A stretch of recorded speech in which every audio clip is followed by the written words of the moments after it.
Implementing guidelines sa vape regulation law, rerepasuhin ng Kamara. Magbabalita sa Vic Sumintac.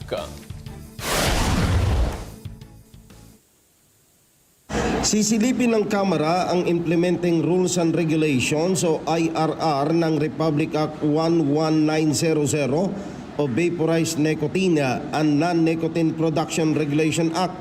Ito ay matapos ihain ni One Tahanan Party List Representative Nathaniel Odocado ang House Resolution 43 para magsagawa ng investigasyon in aid of legislation ang kaukulang komite ng Kamara hinggil sa lumalalang problemang pangkalusugan kaugnay ng paggamit ng vape.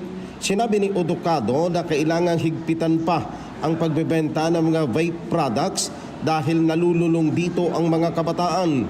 Ayon kay Odocado, batay sa ginawang pag-aaral ng mga health experts, 14% ng mga kabataan ang gumagamit ng vape o e-cigarettes, kung saan 70% ang naniniwalang mas safe ito kaysa paninigarilyo. Sa report naman ng Department of Trade and Industry o DTI, wala pang 1% sa 31,000 na binabantayang vape store ang sumusunod sa batas.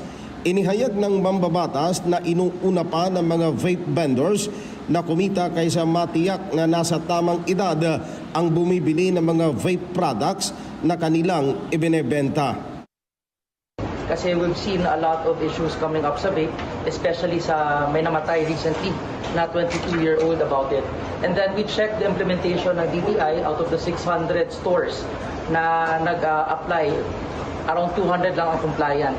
Vic Sumintac para sa mata ng Agila, matatag, matapang, matapat.